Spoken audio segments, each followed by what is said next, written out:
தெரிவித்துக் கொள்கிறோம்.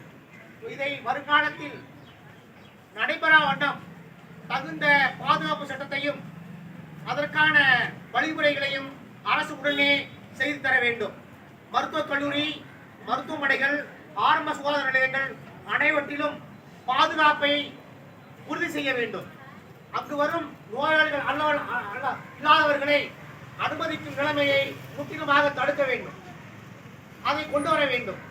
ஒரு மருத்துவமனை முழுமையாக அவர்களுக்கு தடுக்கும் முறையை கொண்டு வர வேண்டும். இந்தபடி எல்லா மருத்துவமனைகளிலும் காவலர்கள் நியமித்து மருத்துவமனையின் பாதுகாப்பினை உறுதி செய்ய வேண்டும். நேற்றைய தினம் மருத்துவத்துறையின் வரலாற்றில் ஒரு கருப்பு தினமாகவே நாங்கள் அதை எண்ணுகிறோம். இந்த கருப்பு தினம் மீண்டும் நமது மாநிலத்திலும் நமது இந்திய தேசத்திலும் நடைபெறக்கூடாது. அவர் நேற்றைய தினம் உயிர் பிழைத்தது என்பது உடனடி சிகிச்சையால் மட்டுமே நிகழ்ந்திருக்கிறது. இதுவே ஒரு தனி இடத்திலோ அல்லது யாரும் இல்லாத இடத்தில் இருந்திருந்தால் அவர் உயிருக்கு பாதுகாப்பு இல்லை என்பதை நாங்கள் இங்கு சொல்லிக்கொள்ள விரும்புகிறோம்.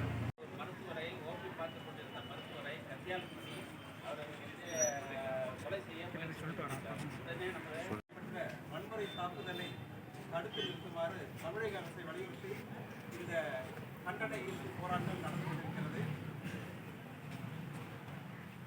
அதை அதை அதை வழக்காக கொண்டு ஒரு கோஷம் நடப்படுகிறது.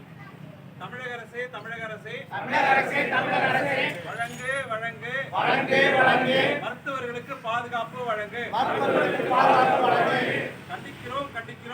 கண்டிக்கிறோம். மருத்துவர் மீது வன்முறையை கண்டிக்கிறோம். தமிழக அரசே, மருத்துவர்களுக்கு பணி பாதுகாப்பு வழங்கு. தமிழக அரசே, மருத்துவர்களுக்கு பணி பாதுகாப்பு வழங்கு. நியாயமா உயிர் காக்கும் மருத்துவரின் உயிரை பறிப்பது நியாயமா? நியாயமா உயிர் காக்கும் மருத்துவரின் உயிரை பறிப்பது நியாயமா? உறுதி செய். மருத்துவ பாதுகாப்பு சட்டத்தை உறுதி செய். சட்டத்தை உறுதி செய். நிரப்பிடு. காலி பணியிடங்களை நிரப்பிடு. Sir no ready sir.